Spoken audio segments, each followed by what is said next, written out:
Hello Unlimited friends, it's Zara from ZMAHOON.com. Today I want to talk to you about the 3 roadblocks to positive thinking. The first one, so this is going to be a series of 3 videos. This is the first one in the series. If you are not manifesting all the things that you want, then the chances are that you are not 100% positive thinking and that improvement is possible. So the question to ask yourself is, how far away am I from all the things that I want? And if you think that you're really close, if you're a 7 on a scale of 1 to 10, then you're doing really well. And if you think that you're far away, like you're maybe a 2 or a 3 or a 4, then there's work to be done. And I'm here to help you with that work. So let me tell you what I've learned. For the most part, our thoughts are on autopilot. What I mean by that is we're not aware of what we're thinking.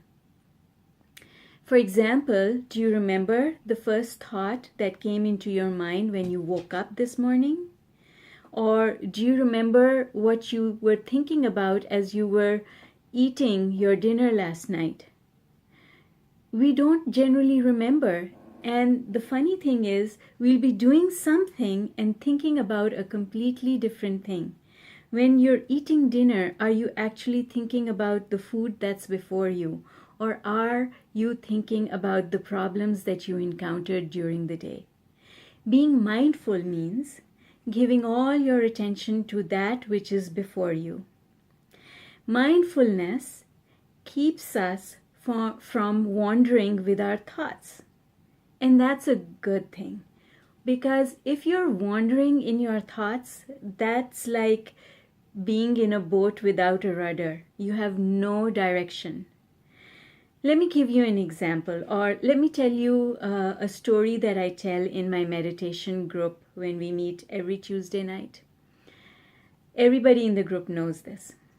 So let's say you wake up one morning with the intention of going to the park because it's a beautiful day and you want to go to the park because you want to see all the beautiful flowers and the trees and the lovely breeze. So you grab your car keys and you get in your car and you start driving.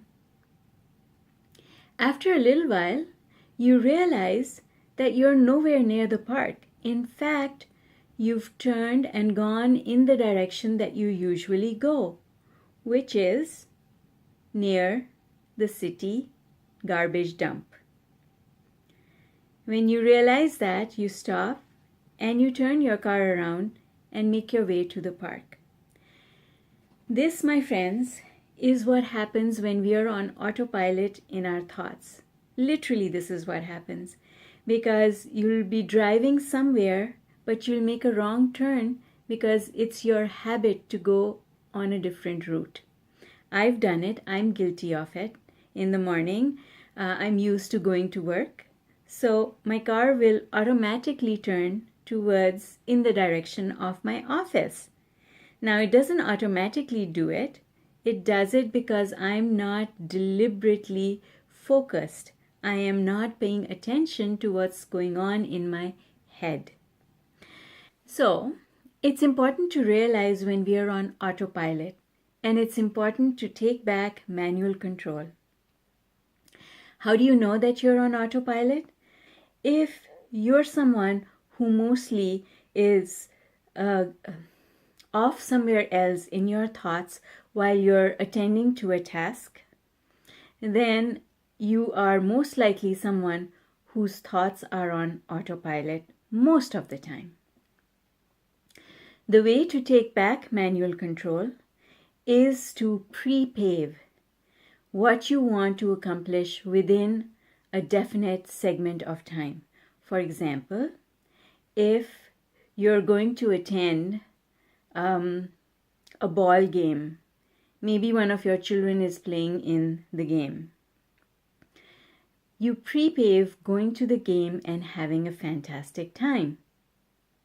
So as you're sitting there in the audience and your thoughts start wandering away from the game onto the events of the day, or what you're supposed to do tomorrow, or what happened yesterday, because you've pre-paved, your mind will remind you that your intention was to enjoy the ball game. Because you see, our minds are supposed to obey us. When we give our mind a task, it will take that task and it will try its best to complete the task. When we don't give our minds a task, it just keeps running on, because you can never shut down your thinking. As long as we are alive and conscious, we are thinking. Whether you pay attention to your thoughts or not is a totally different matter. So, if you keep giving your mind a task deliberately, it's going to try and accomplish that task and keep you aligned. It's going to keep you from wandering away from what's at hand. And if you do that, you'll find that you'll get a lot more out of your day, because when you focus energy, you get a lot more out of it. You get a lot more done. Let me give you an example. Let's say that you're in a room and the room has a lot of different doors. All the doors are stuck and you really need to get out of this room. You're feeling trapped. None of the doors is locked, but they won't budge because they're stuck. If you put your shoulder into one door and then you go and put your shoulder into the next door and the next door and the next door, you're dispersing your energy on all the doors instead of focusing it on just one door. So focused energy bears better results than dispersed energy. Basically, my objective today was to give you a way of remembering when you in your thoughts are going to the dump, meaning that you're not paying attention. So hold on to this analogy of going to the park or going to the dump. And when you find your thoughts wandering, remind yourself that you're going to the dump, and then just bring yourself back to center. I hope you found this useful, and if you did, please leave me a comment to let me know. And if you have a question that you would like for me to respond to, please go to my website, ZMAHOON.com, and send me a message from there. I would love to hear from you, and I would be honored to help you on your law of attraction journey. Bye for now.